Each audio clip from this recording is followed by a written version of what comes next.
Hello नमस्कार. तर मी तेजस्विनी आपलं स्वागत करते माझ्या चॅनलच्या आणखीन एका नवीन व्हिडिओमध्ये.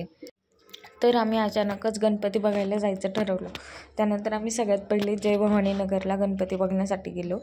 इथे गरुड झेप अकॅडमीचा गणपती बसवलेला होता आणि त्यांनी असं मंदिर टाईप डेकोरेशन केलेलं होतं.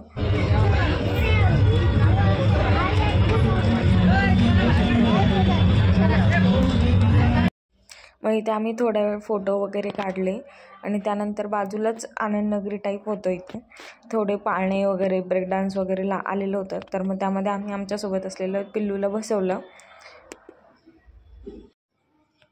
तो खूप घाबरत होता ह्याच्यामध्ये, म्हणजे त्याला अशी सवय नाही जास्त ह्याच्यामध्ये बसण्याची आणि लहान लेकरं मोस्टली घाबरताच असं, आणि तो पण घाबरत होता.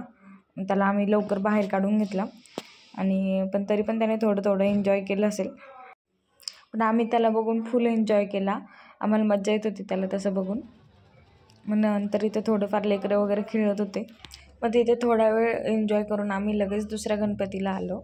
इथे हा मल्हार रूपी गणपती बसवलेला होता आणि डेकोरेशन तर खूप छान होतं.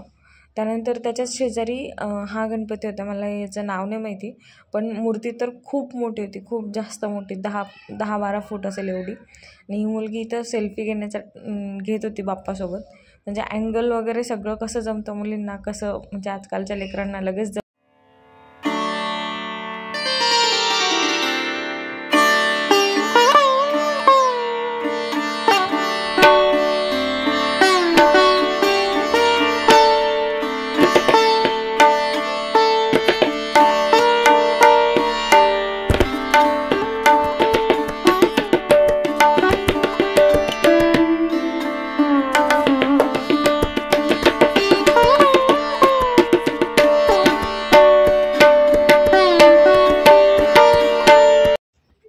त्यानंतर इथे आम्ही आलो होतो लालबागचा राजा बघायला.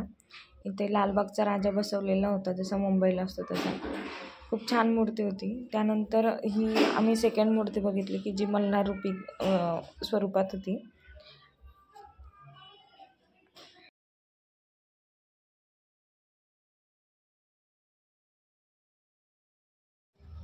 असं करत करत आम्ही 5 ते 6 गणपती बघितले आणि खूप उशीर झाला होता. त्यामुळे मग नंतर आम्ही निघालो घरी. आणि मला प्रत्येक गणपतीचं नाव पण नव्हतं माहिती. आता एवढे गणपतीचे स्वरूप बघितले यावर्षी की विचारूच नका. त्यानंतर मग असं एक एक करून गणपतीचं दर्शन घेतलं.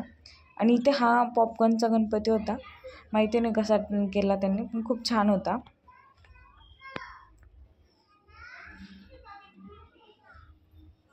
आणि तुम्हाला सगळ्यांना कसे वाटले आमचे संभाजीनगरचे गणपती मला नक्की सांगा.